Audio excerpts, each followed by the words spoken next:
사도신경으로 우리의 신앙을 하나님께 고백하겠습니다. 나는 전능하신 아버지 하나님, 천지의 창조주를 믿습니다. 나는 그의 유일하신 아들, 우리 주 예수 그리스도를 믿습니다. 그는 성령으로 잉태되어 동정녀 마리아에게서 나시고 본디오 빌라도에게 고난을 받아 십자가에 못 박혀 죽으시고 장사된 지 사흘 만에 죽은 자 가운데서 다시 살아나셨으며 하늘에 오르시어 전능하신 아버지 하나님 우편에 앉아 계시다가 거기로부터 살아있는 자와 죽은 자를 심판하러 오십니다. 나는 성령을 믿으며 거룩한 공교회와 성도의 교제와 죄를 용서받는 것과 몸의 부활과 영생을 믿습니다. 아멘.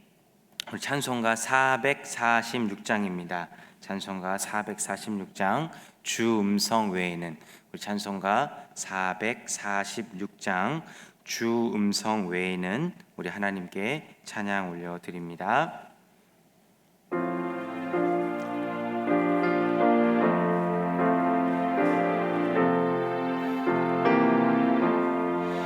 주 음성 외에는 참 기쁨 없도다. 날 사랑하신 주 늘 계시옵소서. 기쁘고 기쁘도다. 항상 기쁘도다. 나 주께 왔사오니 복 주옵소서. 나 주께 왔으니 복 주시옵소서. 주 함께 계시면 큰 시험이기네. 기쁘고 기쁘도다. 항상 기쁘도다. 나 주께 왔사오니 복 주옵소서. 주 떠나가시면 내 생명 헛되네. 기쁘나 슬플 때 늘 계시옵소서. 기쁘고 기쁘도다. 항상 기쁘도다. 나 주께 왔사오니 복 주옵소서. 그 귀한 언약을 이루어 주시고 주 명령 따를 때 늘 계시옵소서. 기쁘고 기쁘도다. 항상 기쁘도다. 나 주께 왔사오니 복 주옵소서. 아멘. 기도하겠습니다. 하나님, 은혜를 감사합니다. 오늘도 이 새벽에 이 시간과 장소를 거룩하게 구별하여서 주님께 예배하러 나왔습니다. 주님, 겸손히 주님 전에 나와 무릎을 꿇고 고개를 숙이오니 이 시간 아버지 하늘의 문을 여사 아버지의 성령을 우리 가운데 충만하게 채워 주시옵소서. 오늘도 주님께 감사하여 감사의 예물과 일천번째 예물, 또한 우리의 마음과 정성과 우리 모든 것들을 하나님께 올려드립니다. 이 모든 것 받으셔서 아버지께서 아버지의 나라를 위하여 온전하고 아름답게 사용하여 주시옵소서. 오늘도 주의 말씀을 듣습니다. 이 말씀을 통하여 우리 마음에 잘 새겨질 수 있게 허락하여 주시고 말씀대로 순종하며 살아갈 때마다 하나님께서 주시는 은혜와 복을 누릴 수 있는 은혜 또한 허락하여 주시옵소서. 감사드리며 살아계신 예수님의 이름으로 간절히 기도드립니다. 아멘. 오늘 우리에게 주시는 하나님의 말씀은 고린도후서 3장 1절에서 11절까지의 말씀입니다. 오늘 우리에게 주시는 하나님의 말씀은 고린도후서 3장 1절에서 11절까지 말씀입니다. 저와 여러분이 한 절씩 교독하고 마지막 절은 합독하도록 하겠습니다. 우리가 다시 자천하기를 시작하겠느냐? 우리가 어찌 어떤 사람처럼 추천서를 너희에게 붙이거나 혹은 너희에게 받거나 할 필요가 있느냐? 너희는 우리의 편지라 우리 마음에 썼고 뭇 사람이 알고 읽는 바라. 너희는 우리로 말미암아 나타난 그리스도의 편지니 이는 먹으로 쓴 것이 아니요 오직 살아계신 하나님의 영으로 쓴 것이며 또 돌판에 쓴 것이 아니요 오직 육의 마음판에 쓴 것이라. 우리가 그리스도로 말미암아 하나님을 향하여 이 같은 확신이 있으니 우리가 무슨 일이든지 우리에게서 난 것 같이 스스로 만족할 것이 아니니 우리의 만족은 오직 하나님으로부터 나느니라. 그가 또한 우리를 새 언약의 일꾼 되기에 만족하게 하셨으니 율법 조문으로 하지 아니하고 오직 영으로 함이니 율법 조문은 죽이는 것이요 영은 살리는 것이니라. 돌에 써서 새긴 죽게 하는 율법 조문의 직분도 영광이 있어 이스라엘 자손들은 모세의 얼굴에 없어질 영광 때문에도 그 얼굴을 주목하지 못하였거든. 하물며 영의 직분은 더욱 영광이 있지 아니하겠느냐. 정죄의 직분도 영광이 있은즉 의의 직분은 영광이 더욱 넘치리라. 영광되었던 것이 더 큰 영광으로 말미암아 이에 영광될 것이 없으나 함께 읽겠습니다. 없어질 것도 영광으로 말미암았은즉 길이 있을 것은 더욱 영광 가운데 있느니라. 아멘. 이것은 하나님의 말씀입니다. 오늘도 이 새벽에 오신 여러분들께 하나님의 은혜와 평강이 가득하기를 간절히 축원드립니다. 날씨가 매우 덥죠. 제가 저희 만나시는 분들한테 밤새 잠 잘 주무시냐고 이렇게 여쭤봤더니 무더위 때문에 잘 못 주무신다고 하더라고요. 그때마다 제가 이렇게 새벽 기도를 동기부여하고 있습니다. 새벽에 나오시면 에어컨도 빵빵하게 틀어져 있고요. 함께 예배드리는 이 새벽 시간이 되었으면 좋겠습니다 라고 이렇게 말씀드리고 있는데요. 이게 더울 때일수록 우리가 더 말씀을 보고 또 묵상하고 또 기도하는 생활에 집중하는 우리가 되었으면 좋겠습니다. 우리가 계속해서 이 고린도 후서의 말씀을 보고 있습니다. 여러분들 잘 알다시피, 그리고 담임 목사님께서 새벽에 쭉 강해를 하고 계시다시피 이 고린도 교회는 이 바울이 개척한 교회죠. 이 바울이 개척한 이 고린도 교회에 이거 혼자 개척한 것이 아니라 우리가 사도행전 말씀을 통해서 잘 알고 있듯이 이 누구죠? 브리스길라와 이 아굴라를 통해서 이제 함께 든든하게 세워진 교회가 바로 이 고린도 교회입니다.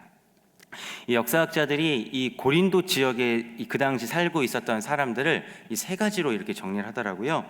그 당시 고린도 지역에 사는 사람들은 제멋대로인 사람들이었고 독주를 즐기는 사람들이었으며 성적으로 문란했던 사람들이었다. 이런 지역에 바울이 들어가서 복음을 전했고 아주 큰 복음의 문이 열려 아름답고 풍성한 열매를 거둬들이기 시작합니다. 그만큼 성도들이 이제 예수님을 믿고 회심을 경험하고 하나님 나라의 백성으로 살아가는 것을 눈으로 보고 경험한 사람이 이 바울이라는 거죠. 성경에 기록된 내용들을 한번 정리해 보면은 약 1년 반에서 2년 정도 이 바울이 이 고린도 교회를 개척하고 교회를 든든하게 세운 이후에 이제 브리스길라 아굴라와 함께 이제 에베소라는 지역으로 떠나서 이 선교 사역을 계속해 나갑니다. 지금 우리가 이 고린도후서를 지금 묵상하고 있는데 우리가 이 고린도후서를 쓰고 있는 이 바울의 상황을 오늘 한번 미리 알고 이 본문을 묵상한다면 우리에게 큰 은혜가 있을 것입니다. 이 바울의 상황이 별로 좋지 않다라는 것이 이제 결론입니다.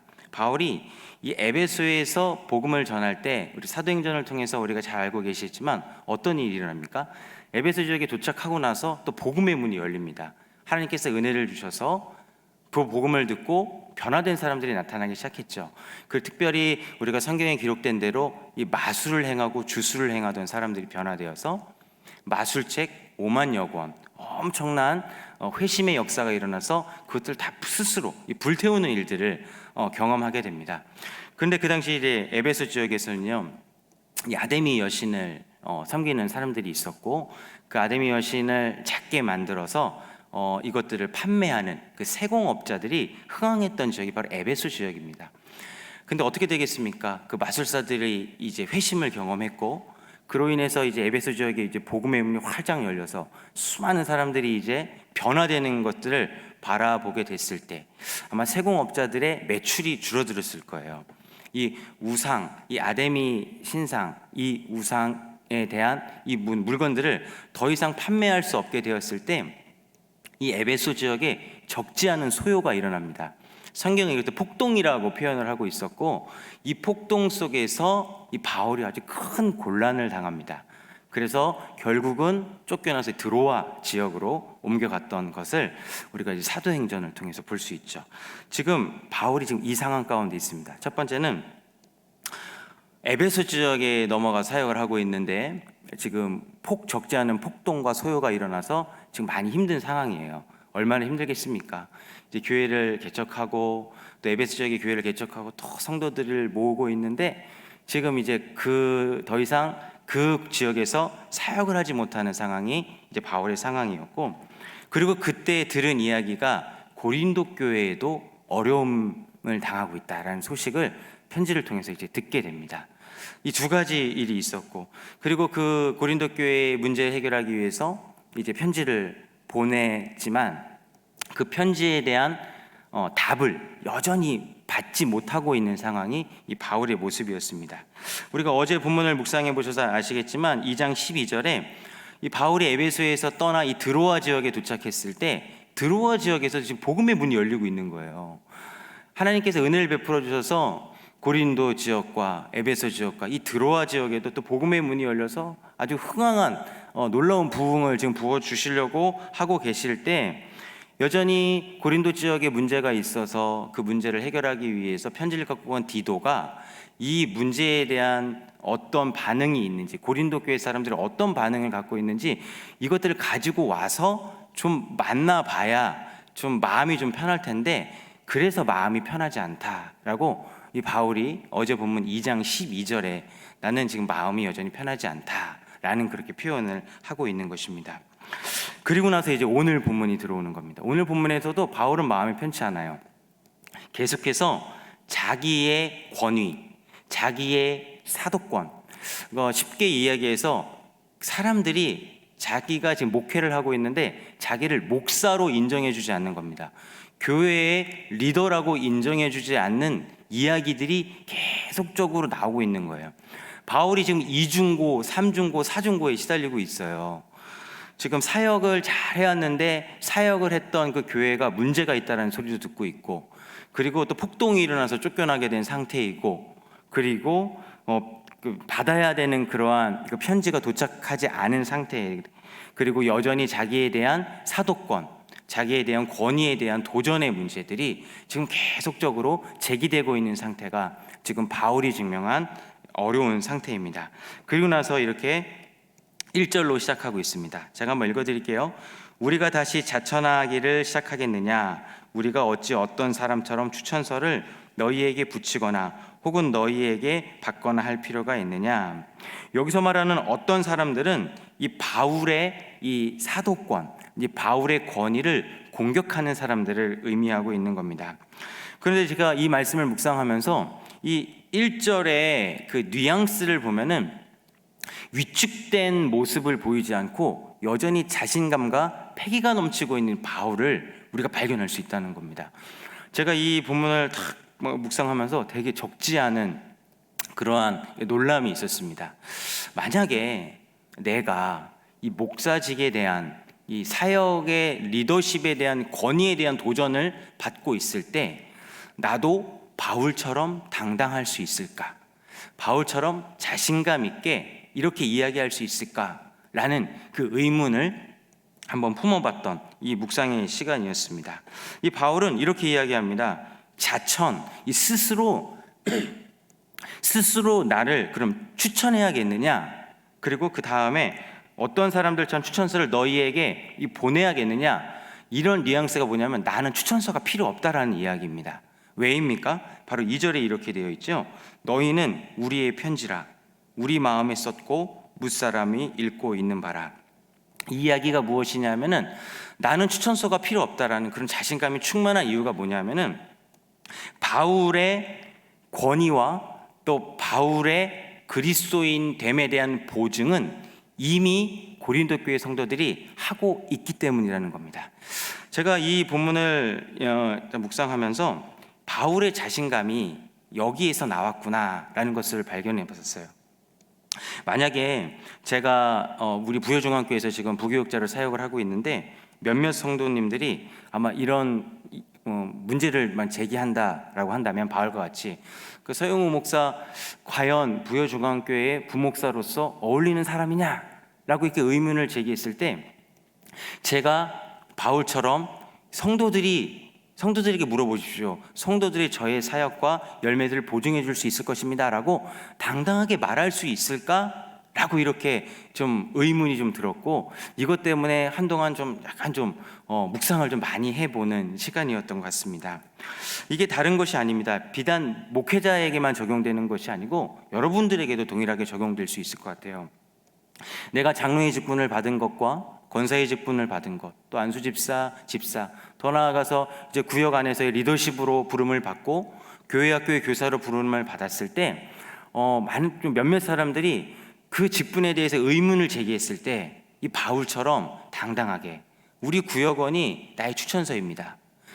우리 교회의 성도들이 나의 추천서입니다 라고 이렇게 당당하게 이야기는 할 수 있을지, 오늘 짧은 1절과 2절과 3절 본문을 통해서 우리의 삶과 또 우리의 사역들을 한번 점검해보는 그런 한번 시간들이 되었으면 좋겠습니다.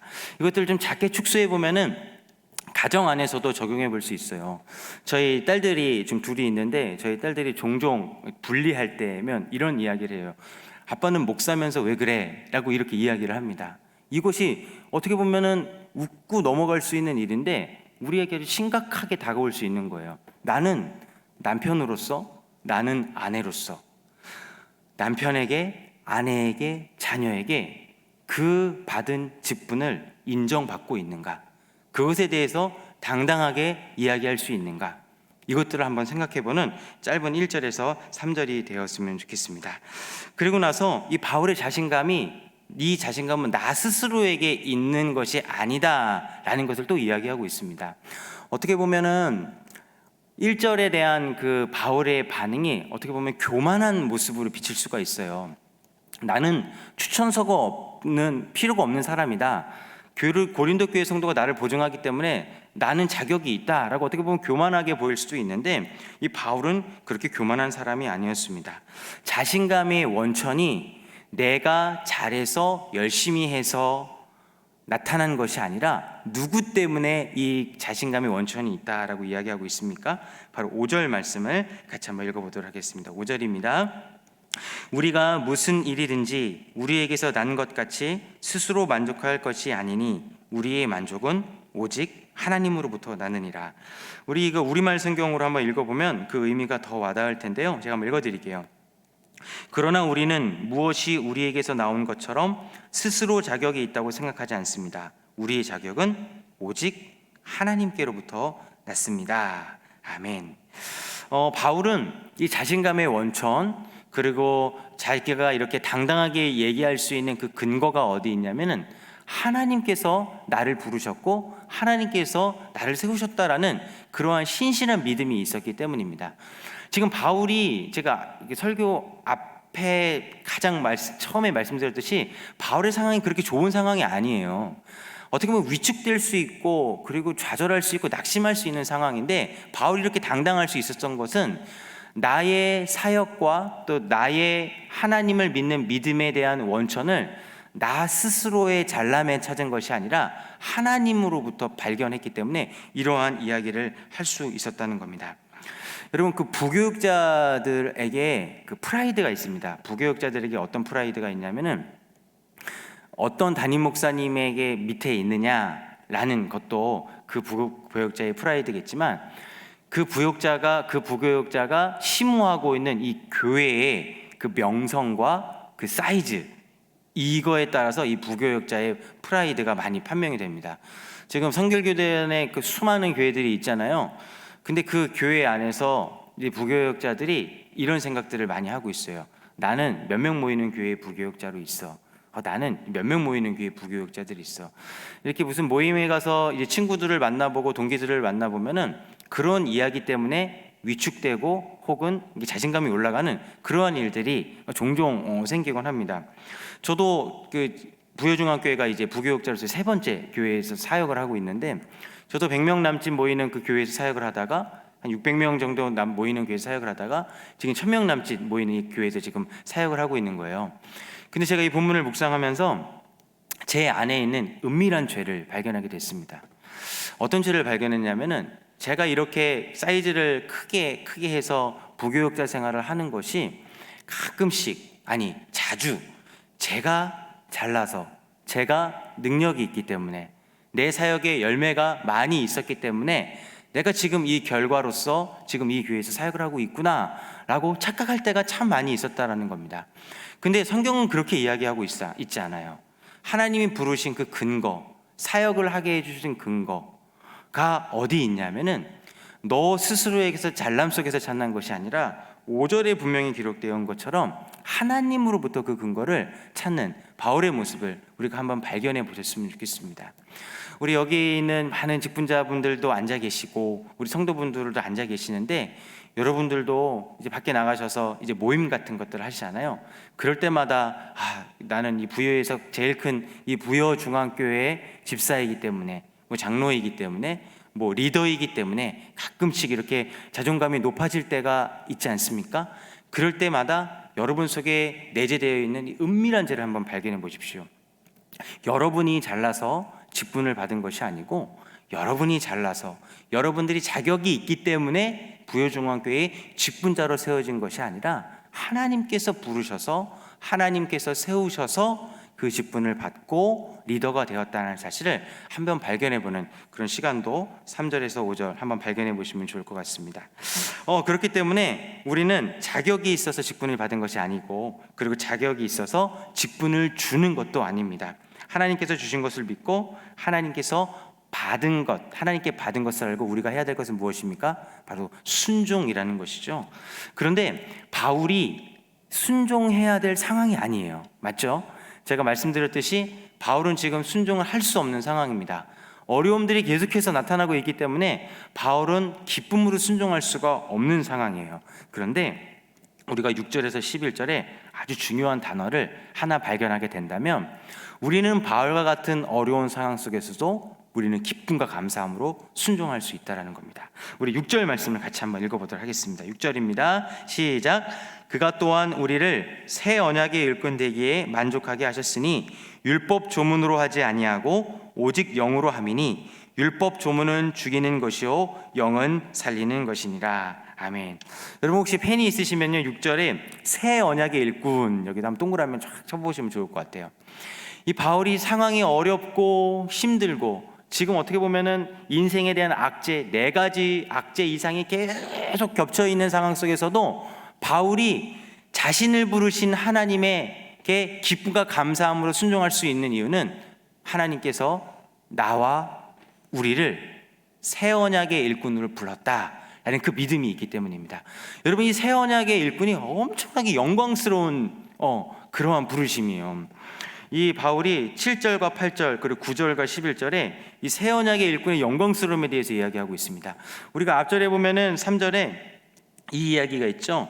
너희는 우리로 말미암아 나타난 그리스도의 편지니, 이것들을 빗대어서 지금 7절과 8절 이야기를 하고 있는 겁니다. 너희들이 새 언약의 일꾼으로 부름을 받았고 나도 새 언약의 일꾼으로 부름을 받았는데 이것이 얼마나 영광스러운 직분이는지 이야기하고 있는 겁니다. 모세가 그 산에 올라가서 하나님께 이 돌판에 그 약속과 그 사랑에 대한 표현을 10가지 받고 내려오지 않았습니까? 그 돌판을 다 가지고 내려왔을 때 모세에게 하나님의 영광이 확 임하여서 모세 얼굴에 광채가 났었던 거 기억하시죠? 그래서 사람들이 그 영광스러운 광채를 바라보지 못했던 거 기억하시죠? 성경이 이렇게 기록되어 있습니다. 7절에 이 얘기입니다. 모세가 돌판에 새겨진 하나님의 약속을 가지고 왔을 때에도 영광스러움 때문에 사람들이 너희들의 얼굴을 보지 못했는데, 너희들 마음속에, 신비 속에 그리스도의 편지가 지금 새겨져 있는데 그 영광이 모세의 영광보다 더 크지 않겠느냐라는 이야기를 하고 있는 겁니다. 바로 이것이 새 언약의 일꾼으로 부른 우리가 가지고 있는 지금 영광스러움입니다. 지금 새벽에 오셔서 여러분들 지금 피곤해 보이시고 힘들어 보이신데, 사실은 여러분들이 엄청난 영광스러움 지금 둘러싸여져 있는 사람이라는 사실 잊으시면 안 됩니다. 그리고 바울은 또다시 이렇게 빗대어서 이야기하죠. 돌판에 새겨진 율법의 영광이 컸다면 너희 마음속에 새겨진 그리스도의 편지가 있기 때문에 그 영광이 얼마나 더 크겠느냐라고 지금 이야기를 하고 있는 겁니다. 여러분, 이 사실 때문에 바울은 지금 여러 가지 닥치고 있는 압제와 어려움과 모함과 어떻게 보면 사역의 실패와 같이 보이는 그 열매 속에서도 당당하게 자신감을 가질 수 있는 것이고요, 그리고 하나님께 부르신 그 부르심에 기쁨으로 순종할 수 있었다는 것을 오늘 3장 1절에서 11절을 통해서 한번 발견해 보시면 좋을 것 같습니다. 이제 말씀을 한번 정리해 보도록 하겠습니다. 바울의 상황이 좋지 않습니다. 여러분들의 상황도 좋지 않으시죠? 지금 뉴스를 틀어보면은 좋다란 이야기가 한 토막도 나오고 있지 않습니다. 여전히 금리는 오르고 있고요, 여전히 전쟁은 계속되고 있고요, 여전히 물가는 지금 40년 만에 급상승하고 있는 어려운 상황 속에 지내고 있습니다. 그러한 상황 속에서 우리가 부름을 받았다라는 겁니다. 이러한 어려운 부름 속에서 여러분들은 어떻게 생활하시겠습니까? 좌절과 낙심과 눈물로 하나님의 부르심을, 하나님의 그 부르심에 불순종하는 삶을 사시겠습니까? 아니면 여전히 나에게 어려움이 있더라도, 내가 건강이 잃어버리고 나에게 뭐 여러 가지 힘듦이 있고 여전히 나에게 고민이 있더라도, 바울과 같은 이런 압제 속에서 내가 있더라도 내가 새 언약의 일꾼으로 부름받았기 때문에 기쁘고 감사한 마음으로 순종하는 삶을 선택하시겠습니까? 우리 세 가지를 한번 정리해 보겠습니다. 우리 옆에 있는 가족들, 우리 성도들, 그런 분들이 여러분들을 추천해 줄 수 있을 만한 거룩한 삶을 한번 살아보셨으면 좋겠습니다.